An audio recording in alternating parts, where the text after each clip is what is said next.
Hey guys, what's going on? I'm Strawberry Ice. Welcome to the Strawberry Ice Show for this Thursday. Alright, let's get going here. Today's day, NBA trade deadline is today at 3 p.m. Like I said, the trade season, free agent season is way more fun than the regular season. I had a couple interesting trades last night. One, the Dallas Mavericks traded in the middle of the game Harrison Barnes to the Sacramento Kings. If you don't know, the Sacramento Kings used to be the Cincinnati Royals. Anyway, sorry. Get back to the trade. I don't understand why Dallas had to do the trade right in the middle of the game. It doesn't make any sense to me. I mean, they could have agreed on principle during the game and then announced it afterwards.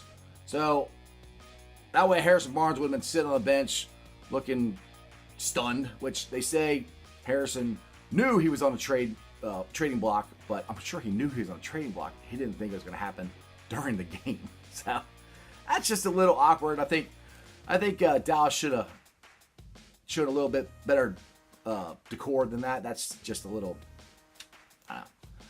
Bush League, if you ask me. Now, the one I don't understand, Chicago Bulls. They're supposedly tanking for the last 2 years, trying to get the best draft picks and not paying guys a lot of money. So they traded for Washington's Otto Porter, who I'm pretty sure Otto Porter is a max contract guy. So, one, they signed him for he's multiple years. Two, it's a high contract. So I have no idea why Chicago did that. That doesn't make any sense if you're trying to tank and get draft picks and hopefully get free agents to come there. I think. Then you got Otto Porter on a max contract. But a lot of stuff the Chicago Bulls have done the last couple years don't make any sense. So, anyway. Did you see Kevin Durant last night? Dude went off on the media. I think he's getting tired of hearing about where he's going to go, what he's going to do. He said, all I want to do is play ball and go home. That's what everybody wants to do. I just want to go play ball and go home. You know, I had nothing to do with the Knicks trade of Porzingis. I have no idea. You know, it's kind of funny. I think Kevin Durant kind of brought this on himself. Okay. He's probably the second best player in the NBA. He leaves OKC and goes to the best team in the NBA.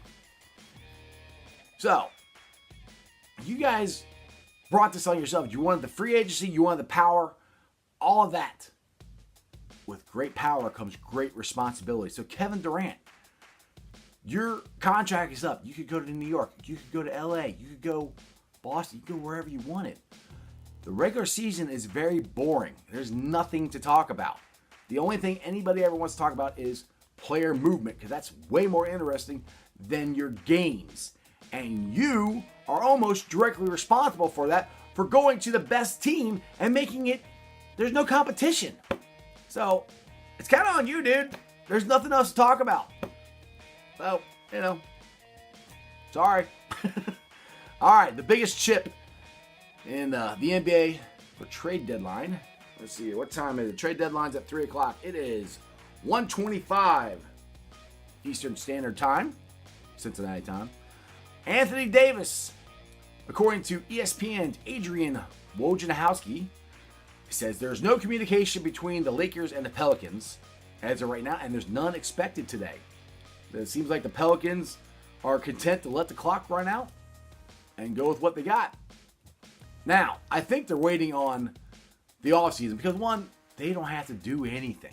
They don't have to trade Anthony Davis. They could sit him all year if they want. They can do whatever they want with him. He's under contract. Now, Anthony Davis gets paid too, so it's not bad for him.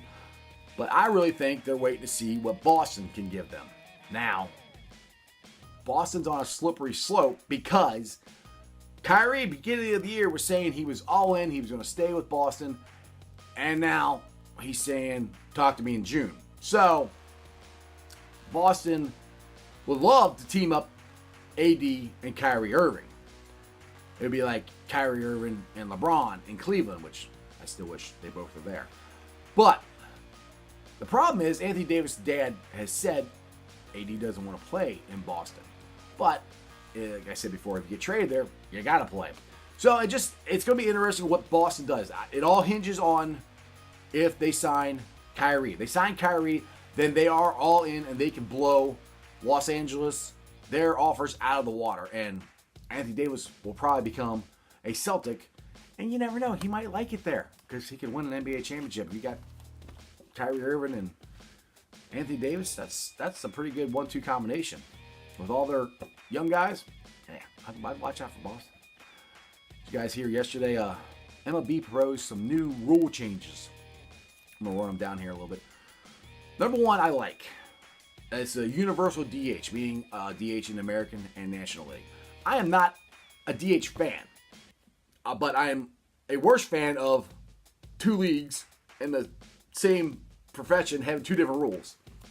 Baseball is the only one that does that. Everybody else has the same rules for every team. So, like I say, you go to the World Series, it kind of gives the American League a disadvantage to the National League because their pitchers have got to hit, and they're not used to it. And plus, for my Reds, we got a DH this year. Shoot, we got Scherbler, we got Puig, we got Kemp, we got all kinds of guys we can put at DH. So, I wouldn't mind that. I see here. You got relief pitchers. They would be limited to they have to pitch to at least 3 hitters. Where I have a problem with this is you have situational left-handers who their job is to get one guy out, and they're really good at it, and they can prolong their careers. That's why I don't think the players' union will let that rule happen because that's loss of jobs. So I can't see that one happening. A 20-second pitch clock, that's kind of fast. Now this one I don't like either. Moving the trade deadline up to before the All-Star break. Now why would you do that? Because the All-Star break or the trade deadline is in August. And that's usually when they call the dog days of summer. Or baseball's, there's not a whole lot going on. You're just playing games and it's hot. And so the conversation to get baseball in the news more would be trades and what can happen. And is this team contending or not? Are they going to make a trade? Are they going to make a run at it? What is this contending team going to get? I don't know why you'd move it up. That doesn't make any sense. Let's see here. Moving the 25-man roster to 26 with 12 pitchers minimum. Like I say, the only one I really like is the DH. The rest of them, doesn't make any. I mean, the pitch clock is trying to speed the game up, and it's baseball. There's only so much you can speed the game up. It's baseball. It's the only sport with no clock, and they want to start putting clocks on it because everybody's. I gotta know now. I gotta know now. It's kind of the beauty of baseball. You just sit there, chill out, watch the game. So, all right. Tonight's the night, baby. Bearcats are playing. They are playing the Memphis Tigers at Memphis, 7 o'clock on ESPN2. Now, I'm hoping this is not a trap game for the Bearcats because Sunday they got Houston. They have to beat Memphis if we want a shot at the league title. Because Houston they got 1 loss total. They lost to Temple. We got 3 losses. Anyway, we lose to Memphis, we can kiss the regular season championship goodbye. Because I don't think Houston's losing. So we got to win tonight. Like I said, 7 o'clock, ESPN2. Make sure you're there. Go Bearcats. All right, guys. Well, that's it for a Thursday. Any big news? Anything you guys want to like or comment on anything I said, you can put it down below. Like, share, tell everybody about strawberry ice. And that's just sports, baby. You guys have a great day. See ya.